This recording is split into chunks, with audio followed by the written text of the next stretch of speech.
अस्सलाम वालेकुम। आपको आज के प्रोग्राम में खुशामदीद। आईनी तरमीम पर मुशावरत के लिए चेयरमैन खुर्शीद शाह की ज़ेर सदारत कौमी असम्बली की खुसूसी कमेटी का इजलास आज भी हुआ, जिसमें JUI ने मुजव्वजा ड्राफ्ट कमेटी में पेश कर दिया। कामरान मुर्तजा का कहना था कि पीपल्स पार्टी और उनके ड्राफ्ट में सिर्फ आईनी अदालत और कमीशन का फर्क है। पीपल्स पार्टी के बाकी ड्राफ्ट पर हमें कोई एतराज नहीं।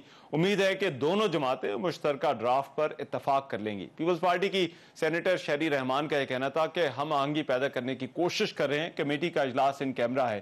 कायद आजम ने भी आईनी अदालत को तरजीह समझा और यह आईनी तरमीम अदालत पर हमला हरगिज नहीं है।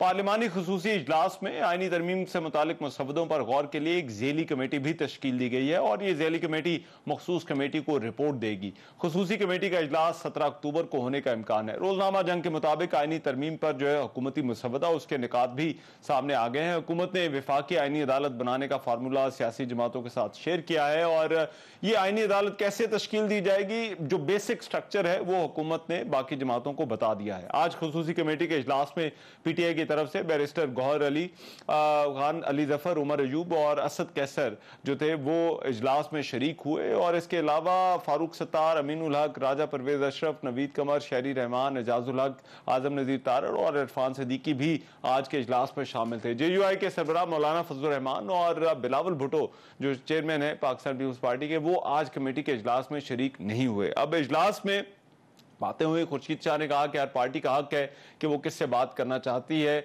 JUI ने हमें आईनी तरमीमी मसवदे पर तहफ़्फ़ुज़ात का अभी तक नहीं कहा, जब वो कहेंगे तो फिर हम देखेंगे।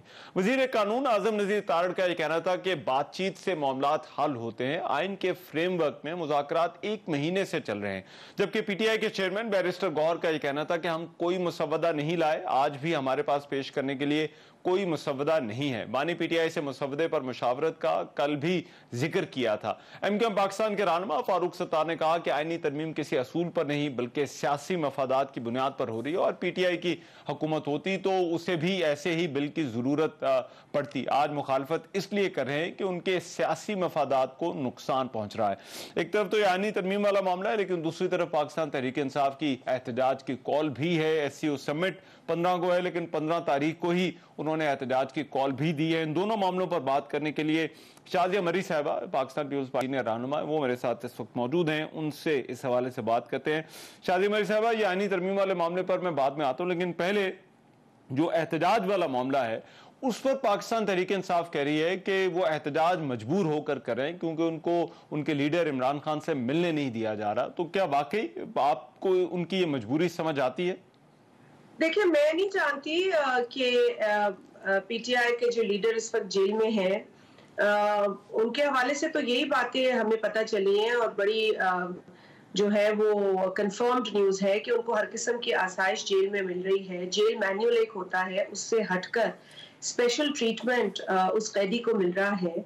क्या पाकिस्तान में जो कैदी हैं हर जेल में उनको इस तरीके का ट्रीटमेंट मिलता है? मैं कहती हूँ उसके मतलब आधा तो छोड़े, उसके कोई रत्ती बराबर नजदीक भी ऐसा ट्रीटमेंट कैदियों को नहीं मिलता है। अल्लाह करे कि तमाम कैदियों को आसाइशें मिले और वो जेल में रहें तो उनको कोई तकलीफ ना हो, लेकिन इस वक्त उनके लीडर को जेल में कोई तकलीफ नहीं हो रही है, बल्कि VVIP ट्रीटमेंट है। और वही आदमी है जो कहता था अपने सियासी मुखालफिन के लिए कि मैं इनको जेल में डालूंगा, इनका AC ले लूंगा, इनकी फलानी चीज ले लूंगा। खैर मतलब घटिया तरीन गुफ्तगू हमने सुनी है उस दौर की, लेकिन आज कौन सी आसाइश उन्हें नहीं मिल रही है और उस पर PTI जो है वो एहतजाज की कॉल एक ऐसे दिन देती है जिस दिन पाकिस्तान के अंदर बैनुल अक़वामी सतह की कॉन्फ्रेंस होने जा रही है, जहां मुख्तलिफ ममालिक के वफूद आएंगे और एक बहुत ही अहम इवेंट होने जा रहा है। वो सिर्फ गवर्नमेंट के लिए बाइसे इज्जत नहीं है, वो पूरे पाकिस्तान के लिए बाइसे इज्जत और बाइसे फख्र बात है कि पाकिस्तान में इतनी अहम कॉन्फ्रेंस होने जा रही है। जबकि आपको पता है कि पहले भी साफ कॉन्फ्रेंस होने जा रही थी, तो हमारे हमसे जो लोग, जो ममालिक हमारी इस तरह की अच्छी खबर से खुश नहीं होते, वो उन्होंने शामिल होने से इनकार कर दिया। तो मेरा ख्याल है कि मुल्क दुश्मन तो खुश होते हैं और वो लोग आलमी सतह पर जो पाकिस्तान को तरक्की करते देखना नहीं चाहते, वो तो खुश हो सकते हैं एक ऐसे अहम दिन किसी भी एहतजाज की कॉल की खबर सुनकर, लेकिन कोई मुहिब्बे वतन पाकिस्तानी खुश नहीं हो सकता। और PTI ने एक बार फिर एक अहम दिन का इंतखाब किया है अपने एहतजाज के हवाले से, जिसकी हम मजम्मत करते हैं। कुछ दिन कबल भी जो उन्होंने एहतजाज किया वो तशद्दुद आमेज इंतशार से भरा हुआ एक एहतजाजी उनका पूरा डिस्प्ले था, जिसमें उनके लोगों ने असलहा उठाया हुआ था, जिसमें आपने देखा कि पुलिस के ऊपर बाकायदा हमला आवर हुए। पाकिस्तान के अंदर, इस्लामाबाद के अंदर रहने वाले लोगों को जो तकलीफ हुई वो बिल्कुल एक हकीकत है। लेकिन जो लोग एयरपोर्ट पे मुल्क से बाहर से ट्रैवल करके आए, उस दिन मैं जाती तौर पर ये जानती हूँ कि फैमिलीज के साथ क्या हुआ, जिन्होंने हमें अपना अकाउंट बताया कि हमने ये देखा। हमने देखा कि लड़के जो है मोटर बाइक्स को आग लगा रहे। जब हमने उसको फिल्म किया तो उन्होंने आके हम पर हमला धावा बोला, गाड़ी को मारना शुरू हो गए। ये मनाजिर आम पाकिस्तानियों ने उस दिन देखे हैं। तो ये पीटीआई का जो एहतजाज है, जो पुरतशद्दुद होता चला आ रहा है 2014 के धरने के बाद से आज तक, उनको ये समझ नहीं आई कि एहतजाज किया जाए आइन के दायरे में, कानून के दायरे में। एहतजाज से मसला नहीं है, लेकिन वो पीटीआई ये कहती है। अब देखिए इसमें पीटीआई का ये कहना है कि ये हुकूमती रुकावटों की वजह से होता है, ये लोगों को जो मुश्किल होती है। तो क्या ये वाकई हुकूमती रुकावटों की वजह से या उनके एहतजाज की वजह से? पीटीआई के कारकुनान ने लोगों को जख्मी किया, गाड़ियों पर हमला किया। इसकी वीडियोस जिसने बनाई उनसे फोन्स छीन लिए गए। ये मैं आपको वसूख से बता रही हूँ। People who are very close to me have given me personal accounts के ये हुआ है। देखिए, और पुलिस सारी बातें जब आगे बढ़ती है तो वो फौरन वीडियो बना के, ये पूरा एक सोशल मीडिया का प्रोपेगेंडा है। अनफॉर्चुनेटली जितना डिजिटल मीडिया हमारे लिए अच्छा है उतना ही हमारे लिए बुरा भी है, बिकॉज इसमें जो दूसरा रुख दिखा रही है पीटीआई, जो क्या वो बड़ी मास्टर हो गई है दिखाने के, फेक न्यूज डिसइंफॉर्मेशन फैलाने वाले से, वो ये भरपूर तरीके से कर रहे हैं। एक बार फिर एक बड़े अहम दिन पर पीटीआई ने एहतजाज की, इस तशद्दुद आमेज जो एहतजाज उनका होता है उसकी कॉल दी है। वो बहुत अफसोसनाक है। एंड ये लेकिन पीपल्स पार्टी ने हमेशा कहा है कि हम बातचीत कर सकते हैं, बातचीत से मसला हल कर सकते हैं। तो आपको लगता है कोई इस मौके पर कोई बातचीत होनी चाहिए पीटीआई के साथ हुकूमत के दरमियान, या पीपल्स पार्टी जो है वो कोई अपना किरदार अदा करे, या कोई भी सियासी जमात इस वक्त अपना किरदार अदा कर सकती है? देखिए, पीपल्स पार्टी ने तो कभी भी नहीं कहा कि डायलॉग ना करें, बैठ के बात करें। आपको क्या तकलीफ है आप बताएं। और हुकूमत से भी हमने हमेशा कहा है कि अपने जितने भी ऑपोजिशन की जमातें हैं उनको साथ लेकर चले हर मौके पर। लेकिन देखिए, हम तो ऑपोजिशन में थे जब 2014 का धरना था। हम तो बहैसियत ऑपोजिशन की जमात भी उस धरने की जो तरीकेकार था उसको हमने एक्सेप्ट नहीं किया। जब पार्लियामान के ऊपर हमला हुआ, पीटीवी के ऊपर हमला हुआ, आग लगाई गई, हमने तो बिल्कुल एक्सेप्ट नहीं किया इस चीज को। हम भी तशद्दुद को हमेशा कंडेम करते हैं और एहतजाज को सपोर्ट करते हैं। लेकिन अगर एहतजाज के अंदर तशद्दुद होगा तो हम उसे कभी सपोर्ट नहीं करेंगे। And PTI has to understand कि जो मिलिटेंसी की तरफ वो जा रहे हैं, वो मिलिटेंसी पहले भी किसी सियासी जमात को काम नहीं आई और अब भी इस सियासी जमात को काम नहीं आएगी। अच्छा, ठीक है। अच्छा, मुझे अब ये बताइए, जो आईनी तरमीम वाला मामला है, क्या आप होपफुल हैं कि अब हुकूमती ड्राफ्ट भी आ चुका है, कुछ पीपल्स पार्टी के ड्राफ्ट की बातें भी सामने आ गई हैं, और अब ये कहा जा रहा है कि कोई बहुत ज्यादा जो है वो इसके अंदर फर्क नहीं है, तो क्या पीपल्स पार्टी होपफुल है कि किसी एक ड्राफ्ट पर इत्तेफाक हो जाएगा? जी Rahman, it's a good question. और पहले भी बहुत दफा ये सवाल हुआ कि जी ड्राफ्ट किधर है, कितने ड्राफ्ट है, और हम बार बार कहते थे कि जी आप ड्राफ्ट्स की बात को मेरा ख्याल है इतनी इंपॉर्टेंस देने की जरूरत नहीं है जितना कंसेंसस पे बात करने की जरूरत है। ड्राफ्ट तो आ जाएगा, बेयर मिनिमम अचीव हो जाएगा, एक कंसेंसस बन जाएगा, पॉलिटिकल डायलॉग सक्सेसफुल हो जाएगा, तो एक ड्राफ्ट आ जाएगा। और मेरा ख्याल है माकूल बात ये है कि वही ड्राफ्ट शेयर हो। अब मैं देख रही हूँ ट्विटर पे भी कुछ लोगों को फोमो भी होता है, फेयर ऑफ मिसिंग आउट, कि जी हमें भी ये चाहिए। देखिए, एक चीज से फाइनल होगी आप तब देंगे ना। आप हर बंदा अगर इस तरह से बांटता फिरेगा इंफॉर्मेशन तो वो इंफॉर्मेशन गलत भी हो सकती है। और गलत इंफॉर्मेशन पे अजम्पशन करना, उस पर न्यूज बनाना, उस पर ब्रेकिंग न्यूज बनाना, ये अनएथिकल बात है। और कई ममालिक में तो ये गैर कानूनी हरकत भी है। तो इसीलिए हमने बार बार हर मौके पे कहा कि जी ड्राफ्ट जो है वो उस वक्त बेहतर है देखना जब वो ड्राफ्ट एक बेयर मिनिमम अचीव करेगा इन टर्म्स ऑफ एग्रीमेंट। वो बेयर मिनिमम एग्रीमेंट भी हो जाएगा ना, तो एक ड्राफ्ट सामने आ जाएगा। अब जो पोजीशन है पीपल्स पार्टी इस बात पर काफी होपफुल है कि पॉलिटिकल पार्टीज ये जो स्पेशल पार्लिमानी कमेटी बनी है इसमें बैठ रही हैं, उसमें ऑपोजिशन की जमात भी है, उनकी तरफ से भी एक बेहतर रवैया हम देख रहे हैं। गो कि अभी तक कोई उनकी तरफ से, जिस तरह आपने भी इंट्रोडक्शन में कहा कि उन्होंने कोई प्रपोजल इन रिटन राइटिंग नहीं दिया, लेकिन कम से कम बैठ रहे हैं, डायलॉग कर रहे हैं। हम चाहते हैं कि कोई भी तरमीम आईनी खास तौर पे हो तो उसमें कंट्रोवर्सी ना हो, क्योंकि ये मुल्क के लिए अच्छा है। ठीक है, राइट, बहुत शुक्रिया शाजिया मरी साहबा हमारे साथ मौजूद। पाकिस्तान पीपल्स पार्टी की सीनियर रहनुमा बात कर रही थी पार्टी के मौक़िफ़ के हवाले से। प्रोग्राम में एक ब्रेक, वापस आते हैं इस ब्रेक के बाद।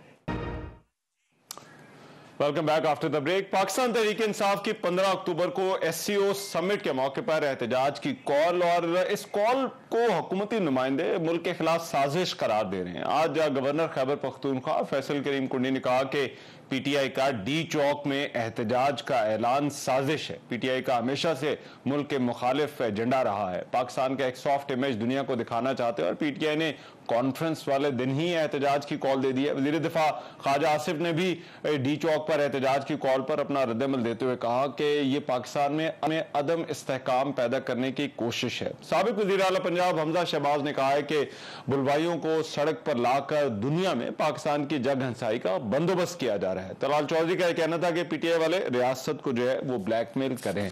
अब दूसरी तरफ पाकिस्तान तहरीक इंसाफ जो है वो उसके अंदर भी मुख्तलिफ आवाजें हैं। एक तो आतिफ खान ने यह कहा है कि अली मीन गंडापुर के गायब होने से कारकुनों की हौसला शिकनी हुई और क़यादत को वाज़ेह करना चाहिए था कि D चौक जाकर करना क्या है।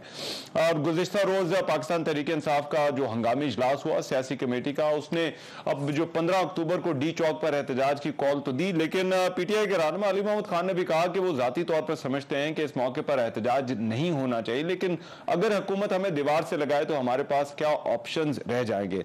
एक तो ये मामला, और दूसरी तरफ आज जो आईनी तरमीम पर मशावरत के लिए कौमी असम्बली की खुसूसी कमेटी है उसका भी इजलास हुआ, और उसमें भी जो भी इस पर बात करने के लिए शेख वकास अकरम साहब मेरे साथ इस वक्त मौजूद है। पाकिस्तान तहरीक इंसाफ के सीनियर रहनुमा हैं, सेक्रेटरी इत्तलात भी हैं। बहुत शुक्रिया शेख वकास साहब आपके वक्त का। शेख साहब, हुकूमत बड़ी तनकीद कर रही है, कह रही है बड़ा गलत मौका है आपके एहतजाज की कॉल का, तो क्यों तहरीक इंसाफ ने 15 तारीख को ही जो है वो इस एहतजाज की कॉल दे दी? सर, पहले तो मैं ये आपको बताता हूँ हमने क्यों कॉल दी, और फिर जिन दोस्तों का आपने जिक्र किया है उनका भी साथ साथ जवाब देता चलो। एहतजाज की कॉल जो है आपके इल्म में होगा कि हमने चंद दिन पहले पूरा एक शेड्यूल जो है उसका ऐलान किया था, जिसमें हमने पहले 11 तारीख को साहिवाल मुल्तान, फिर उसके बाद दूसरा डिवीजन, फिर तीसरा, फिर सरगोदा, फैसलाबाद, और इस तरह करके हमने कोई 13-14 तारीख तक का एक पूरा शेड्यूल, और आखिर में हमने ये ऐलान किया था कि जब ये पंजाब के इन डिवीजन्स के अंदर एहतजाज, पुरअमन एहतजाज मुकम्मल हो जाएगा, उसके बाद पॉलिटिकल कमेटी बनेगी और उसके बाद फिर इस्लामाबाद के ग्रैंड एहतजाज का ऐलान करेगी। और ये किसी ने नहीं कहा था कि 15 को कोई एहतजाज हो, मगर इस दौरान जब आपने इमरान खान साहब से मुलाकातों को बिल्कुल ही बैन कर दिया, उनके वकला को मिलने से भी बंद कर दिया, उनकी फैमिली को मिलने से भी बंद कर दिया। भाई आपको बताता चलूं कि हमने ये, हालांकि ये कैदी का हक होता है, ये तो मेहरबानी नहीं कर रही ना पंजाब हुकूमत, ना जेल खाना आजाद, और ना को वफाकी हुकूमत। हमने इसके बावजूद ये जो मुलाकातों की इजाजत थी, ये हमने हाई कोर्ट के ऑर्डर से ली थी, जिसमें ट्यूसडे को 6 मुलाकातें, जिसमें मैं, आप और बाकी लोग मिलते थे, सॉरी थर्सडे, और ट्यूसडे को फैमिली और वकला मिलते थे, और बाकी वकला ड्यूरिंग दी पेशियां देते थे। अब पिछले 6 हफ्ते से ये जो थर्सडे वाली मुलाकात है ये नहीं हो रही, तो इसके ऊपर तो इत्तफाक हो गया कि यार चलो वो सियासी, क्योंकि डरते हैं कि खान कोई ऐसी बात ना कर दे, तो इसलिए ये सियासियों को मिलने नहीं दे रहे, वर्कर को मिलने नहीं दे रहे, MNA को मिलने नहीं दे रहे, अपोजिशन लीडर को मिलने नहीं दे रहे, चलो कोई बात। मगर इस दौरान फिर जब आपने वकला और फैमिली की मुलाकात, खान साहब पे 200+ केस है रहमान भाई, अब आप ये देखिए कि जिस आदमी के ऊपर इतने 100 केस हैं, जिसकी हर चौथे जिले के अंदर पेशियां हैं, उसके वकला उसको नहीं मिलेंगे, तो आप सिर्फ मुझे ये बता दें कि वो केसेस कैसे परसू किए जाएंगे, ये भी उनका राइट है। फिर फैमिली, हर कैदी का, वो तो साहब का वजीर आजम पाकिस्तान है, उनका तो एक इस्तेहकाक है बाकायदा कानूनी तौर पे अंदर, मगर इसके बावजूद वो सिर्फ बेसिक कैदियों के राइट्स का डिमांड करते हैं, और बेसिक डिमांड ये है कि उनसे मुलाकात का हक सबसे पहले फिर उनका घर से खाना आगे पीछे ये वो इस तरह की चीजें। अब कहने का मकसद ये है कि जब आपने उनकी बहनों को गिरफ्तार कर लिया, आपने उनके वकला को अंदर जाने से बंद कर दिया, आपने उनकी पार्टी वालों को अंदर जाने से बंद कर दिया, इस दौरान क्या हुआ कि अजीबोगरीब किस्म की खबरें आने लगी। खबरें ये कि खान साहब की सेहत ठीक नहीं है, खान साहब को उधर से दूसरा खाना दिया जा रहा है, खान साहब की वॉक बंद कर दी है, खान साहब को कमरे से निकलने नहीं दिया जा रहा है, यानी कि उनको किसी सॉलिटरी कंफाइनमेंट में कर दिया है। अब आप मुझे ये बताएं कि पाकिस्तान का सबसे बड़ा लीडर, सबसे पॉपुलर लीडर, जिसकी पार्टी अभी हजारों बंदे लेके जो है वो पुरअमन एहतजाज करने आई और उसको पूरी हुकूमत ना रोक सकी, पूरे पंजाब में वो एहतजाज कर रहे हैं, और किस तरीके से उनके मैंडेट को चोरी किया गया, वो एहतजाज से भरे पड़े हैं गुस्से में। आप उस पार्टी के वर्कर को और उसकी लॉयर्स और फैमिली को उससे आप बिल्कुल अलग कर देते हैं, तो फिर हम चले गए अदालत। राइट, जब हम अदालत में गए, ठीक, तो अदालत में बड़ी मायूसी हुई, और मायूसी ये हुई कि जो हमें बेसिक राइट दिया जाना चाहिए था, उन्हें नोटिस कर छड़े जी कि वो बैन है जी, तो उस तो बाद जाके सर कोई तरीकेकार है। अब उसके ऊपर जो एहतजाज हमने, लेकिन सर प्रॉब्लम ये है, मैं शेख साहब करना था, सुन ले एक जुमला, ठीक है, जो एहतजाज हमने 14-15 के बाद अनाउंस करना था, पॉलिटिकल कमेटी हंगामी तौर पे बैठी, उन्होंने कहा जी तुसी सानू नहीं मिलन दोगे खान नू, तो फिर हम 15 को इस्लामाबाद आ रहे, और उसकी तैयारियां उन्होंने शुरू कर दी। It is as simple as that. हमारे आपने कहा, उन्होंने कहा, लेकिन देखिए अब आप ये कह रहे हैं शेख साहब, देखें आप ये कह रहे हैं कि मजबूरी है, हुकूमत ये कह रही है कि ये तो ब्लैकमेलिंग है, कि एक कॉन्फ्रेंस हो रही है उसमें आप हमें जो है वो तड़ी लगा रहे हैं कि भाई खान साहब से मिलने दें, अगर नहीं मिलने देंगे तो फिर हम जो है वो फिर हम किसी चीज की परवाह नहीं करेंगे, फिर हम डी चौक पहुंच जाएंगे।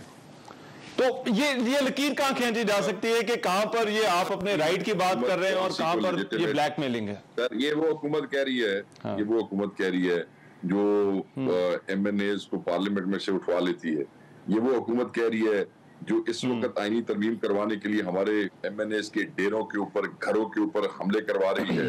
ये शफकत अवान के साथ क्या हुआ, मुबीन जट के साथ कल क्या हुआ आपने देखा, फिर उसके बाद फतियाना के बेटे को उठा के ले गए, सादुल्ला की बीवी और बेटी को उठा के ले गए, उधर से उस्मान को कैसे ब्लैक, ये वो हुकूमत कह रही है, इनका मुंह है ये बात करने का, ब्लैकमेलिंग का भी। तुसी सिर्फ आईनी तरमीम मंजूर कराने वास्ते बंदियां को मार मार के उन्हें छोड़े ला देते जे, और आपने उनको उनके थाने, पुलिस, उनके घर, आपका मुंह है ये कहने का। आपने कहा कुंडी कहता है, गवर्नर कहता है कि सॉफ्ट इमेज, मैं अपने उस अजीज को ये बताऊं कि सॉफ्ट इमेज जिस वक्त जो आ रहा है वो पागल नहीं है, उनके पास सारी खबरें होती हैं, उनको नहीं पता कि आपने अपोजिशन, अपने पाकिस्तान के सबसे बड़े लीडर के साथ क्या किया, उसकी मुलाकात बंद कर दी है। उनके मुल्कों में भी ह्यूमन राइट्स हैं, प्रिजनर्स के राइट्स हैं। सॉफ्ट इमेज तब बर्बाद होता है जब आप अपने लोगों पे शेयरिंग करते हैं, सॉफ्ट इमेज तब बर्बाद होता है जब आप उनके ऊपर वो फेंकते, रबड़ बुलेट्स मारते हैं, आप अपने लोगों को खाम उनकी आवाज बंद करने की कोशिश, ये सॉफ्ट इमेज। वरना डेमोक्रेसीज के अंदर, सिविलाइज्ड वर्ल्ड के अंदर एहतजाज जो है वो हिस्सा है सारे सिस्टम का, पुरअमन एहतजाज है, और पुरअमन को इंतशार में तो आप तब्दील करने जब आप बंदों को मारने शुरू कर देते हैं। लेकिन अब शेख साहब यहाँ पर जो आज खुसूसी कमेटी का इजलास हुआ, शेख साहब जो खुसूसी कमेटी का इजलास हुआ, वहां पर भी उमर अयूब ने यही बात की और उन्होंने कहा कि वो देखें हमारे तो लोगों को आप पकड़ रहे हैं, तो वहां पर वजीर कानून ने उनको कहा कि भाई ये तो मौका नहीं है, आप यहाँ पर जो है वो ये बात ना करें। तो ये अब जो है वो फिर वही बात आ जाती है कि ये लकीर कहां पर खींची जा सकती है कि जहां पर आप ये कह रहे हैं कि ये आप राइट की या कॉन्स्टिट्यूशन की बात कर रहे हैं, लेकिन आप कोई हुकूमत को ब्लैकमेलिंग या एनआरओ वाली बात जो है वो नहीं कर रहे कि आप पहले हमारे केसेस खत्म करें फिर हम आपके साथ जो है वो बात करने को तैयार हैं। सर हमने आपको कहा है कि आप हमारे केस, हम तो पहले दिन से कह रहे हैं, आज नहीं कह रहे कि आप जाली केसेस खत्म करें, मगर ये एहतजाज तो हमने सिर्फ इसलिए दिया है कि हम परेशान है कि हमें और हमारे वर्कर को पता नहीं चल रहा कि खान साहब की सेहत कैसी है। तुसी साढ़े डॉक्टर नू जान दो, आप मुझे ना मिलने दें। आप नौरीन न्याजी साहबा, उनकी एक बहन है, वो और एक डॉक्टर जो उनका जाती नॉलेज, वो अंदर चले जाए, हमें तसल्ली हो जाएगी। अच्छा, अल्लाह अल्लाह खैर सल्लाह।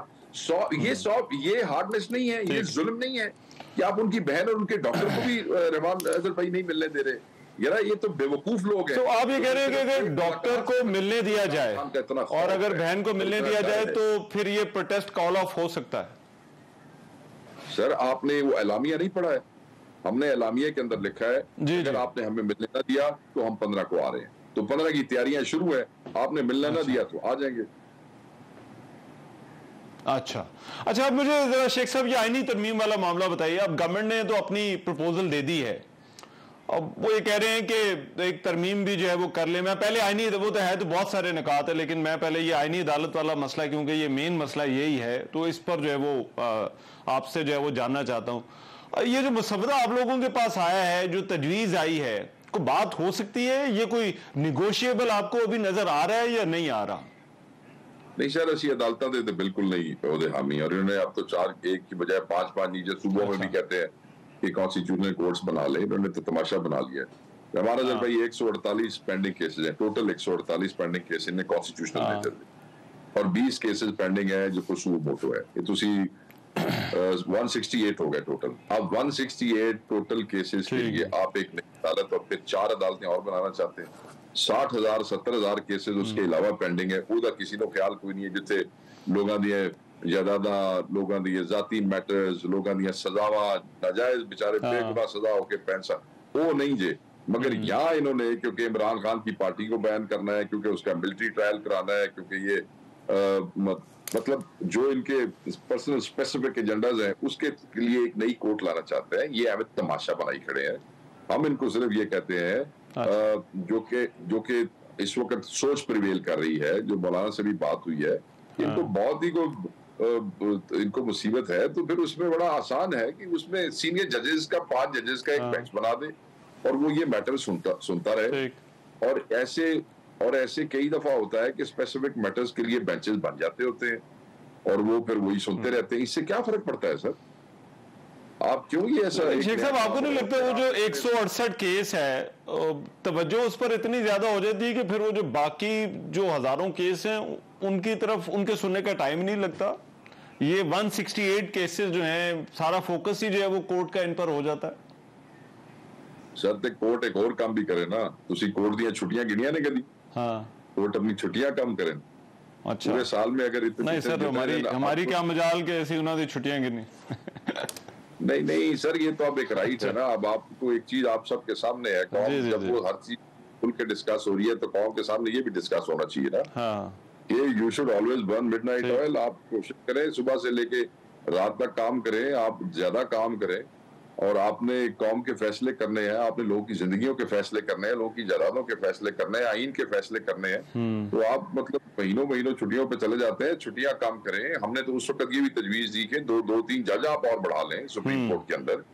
ये ज्यादा बढ़ाना चाहते थे, हमने 2-3 का कह दिया। डॉग जजेस के हम खिलाफ थे, हम कहते थे कि आप बाकी उसमें आ जाए, वो और बढ़ा लें। तो इसमें बहुत से तरीके हैं चीजों को इफेक्टिव करने के। ये मतलब ये है कि मेरी लत खराब हो गई है जी रहमान रजा साहब, मैं ਉਹਦਾ इलाज कराने की बजाय तीसरी लत लवाना नाल है जी, मैं 3 लत्तां नाल चलाते हुए की होएगा? फिर मैं चल ही नहीं सकता। ठीक, लेकिन मुझे बताएं, ये आपने कोई अपना मसवदा लेकर आना है? कोई आपकी अपनी प्रपोजल भी हैं जो पेश करनी है? सर मैं आपको बताता हूँ, नहीं सच हमारा अपना कोई मसवदा तो नहीं है, क्योंकि हमने तो शुरू में यही हमारा नुक्ता नजर था कि जी इट इज, ये बिल्कुल ये लोग लेजिटिमेट ही नहीं है। ये किस तरीके से लोगों से मुसद्दे मांग रहे हैं और कौन सी ये तरमीम करना चाहते हैं। बलेटर जिस वक्त मुलाकातें हुई मौलाना फजल रहमान साहब से, तो वहां पे राजा सलमान अकरम राजा साहब और कामरान मुर्जा के जिम्मे ये लगा, नया मुसद्दा नहीं लगा, ये जिम्मे लगा कि आप लोग बैठे और आप ऑप्शन देखें कि हम किस तरीके से इनको रोक सकते हैं। क्योंकि मौलाना साहब का कुछ थोड़ा सा कॉन्स्टिट्यूशनल कोर्ट के हवाले से एग्जैक्टली वो खाका नहीं जो ये दे रहे हैं, मगर वो किसी हवाले से मान रहे थे कि कॉन्स्टिट्यूशनल कोर्ट के ऊपर बात हो जाए। हमने उनको कायल करने की कोशिश की कि आप कॉन्स्टिट्यूशनल कोर्ट की तरफ ना आए। अगर आप कॉन्स्टिट्यूशनल कोर्ट के हवाले से इतना ही संजीदा है तो फिर ये है कि हम चलो इसमें ये सजेशन आपको वो कर लेते हैं कि आप इसका कोई बेंच की तरफ उनको रिकमेंड करें। तो मेरी जो मौलाना साहब ने हमें ये बताया, तो बेंच वाली प्रपोजल पर आप एग्री कर रहे हैं? सर हम समझते हैं कि वो भी मौलाना क्योंकि बहुत ज्यादा उस पे वो है, तो हम शुरू से भी ये कहते रहे। तो अब ये हुआ है कि जब मौलाना साहब से लास्ट मुलाकात हुई है, उन्होंने ये बताया कि पीपल्स पार्टी के लीडर जब उनके पास आए तो उन्होंने उन्हें कन्वे किया है कि ठीक है आप अपना मुसद्दा हमसे शेयर कर लें, ये जो भी कल प्रेस कॉन्फ्रेंस ठीक है। उसके बाद जब तक हम वो पीटीआई के साथ शेयर करके उस पर कंसेंसस नहीं करते तो हम जो है वो बात नहीं कर सकते। ये हमें ऐसे कन्वे किया गया। ठीक, तो ठीक है, तो उन्होंने हमें बताया है आपका जो पीपल्स पार्टी का एक वर्किंग पेपर से हमारे पास आया, हम उसको देख रहे हैं। हाँ, राइट। बहुत शुक्रिया शेख वकास अकरम साहब हमारे साथ मौजूद है। ठीक, राइट, ठीक है, बहुत शुक्रिया शेख साहब, thank you so much. Program में एक ब्रेक, वापस आते हैं इस ब्रेक के बाद। Welcome back after the break. Islamabad में शंघाई ताउन तंजीम के इजलास की जो तैयारियां हैं वो जोर शोर से जारी हैं और एक तरफ वफाकी दारुल-हुकूमत में सिक्योरिटी सख्त है तो दूसरी तरफ CDA का अमला जो है वो सड़कों की तज़ीन व आराइश में मसरूफ है। गुज़िश्ता रोज़ हुकूमत ने SCO इजलास के दौरान इस्लामाबाद और रावलपिंडी में 3 रोज़ा आम तातील का ऐलान भी कर दिया है। शंघाई ताउन तंजीम के council of heads of government के इजलास के सिलसिले में रूस और चीन के वज़ीर आज़म समेत 10 इलाकाई ममालिक के जो टॉप लीडर्स हैं वो पाकिस्तान आएंगे। इस इजलास में जिन मुल्कों के वफूद शरीक हो रहे हैं उनमें चीन, Russia, Bharat, Pakistan, Kazakhstan, Tajikistan, Kyrgyzstan और उज़्बेकिस्तान के अलावा ईरान, मंगोलिया और बेलारूस भी शामिल हैं। एक और जो अहम डेवलपमेंट इससे जुड़ी है वो ये कि अफगानिस्तान को इस्लामाबाद में होने वाले SCO इजलास में शिरकत की दावत नहीं दी गई। एक्सप्रेस न्यूज़ के मुताबिक अफगानिस्तान SCO का मेंबर नहीं बल्कि ऑब्जर्वर है और गैर फाल है, क्योंकि अफगानिस्तान जो है वो 7 जून 2012 को SCO का ऑब्जर्वर मेंबर बना था और फिर सितंबर 2021 से ये गैर फाल है।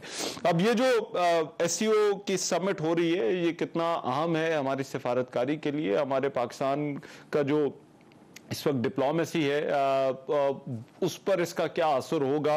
जावेद मलिक साहब मेरे साथ मौजूद हैं, साबिक सफीर पाकिस्तान के, इस हवाले से मजीद बात करते हैं। जावेद मलिक साहब, थैंक यू सो मच, बहुत शुक्रिया।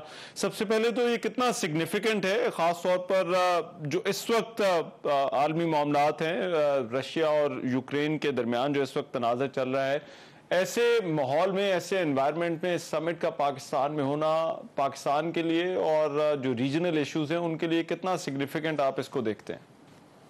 जी रहमान नज़र साहब, डेफिनेटली एक अहम तरीन, देखिए डिप्लोमेसी के अगर आप फ्रेमवर्क में बात करेंगे तो कोई भी जो डिप्लोमेटिक एक्टिविटी होती है, जो एक इंटरनेशनल मल्टीलैटरल डिप्लोमेसी जिसे हम कहते हैं, वो अगर पाकिस्तान में मुनक्किद हो तो इसका एक पॉजिटिव इम्पैक्ट तो ज़रूर होगा आपकी डिप्लोमेसी के लिए कि आप अपने आप को एक लीग ऑफ नेशंस का हिस्सा तस्वुर करते हैं और आप होस्ट कर रहे होते हैं कुछ ऐसी पावर्स को जो कि दुनिया में बहुत अहमियत रखती हैं।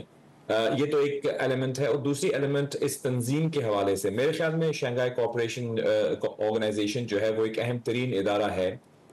इसको किस हद तक मजीद फाल बनाया जा सकता है इस पर तो हम डिबेट कर सकते हैं, लेकिन पाकिस्तान जिस खित्ते में जहाँ पे हमारा महल वकू है, जहाँ मौजूद है, हमारे चाइना हमारे करीब है, रशिया हमारे करीब है और हिंदुस्तान ऑफ कोर्स और हमारे एशियन कंट्रीज, यहाँ पे पाकिस्तान को इस पर्टिकुलर ऑर्गेनाइजेशन के अंदर अहम तरीन किरदार अदा करना जो है वो पाकिस्तान की सफारतकारी के लिए बहुत अहमियत का हामिल है।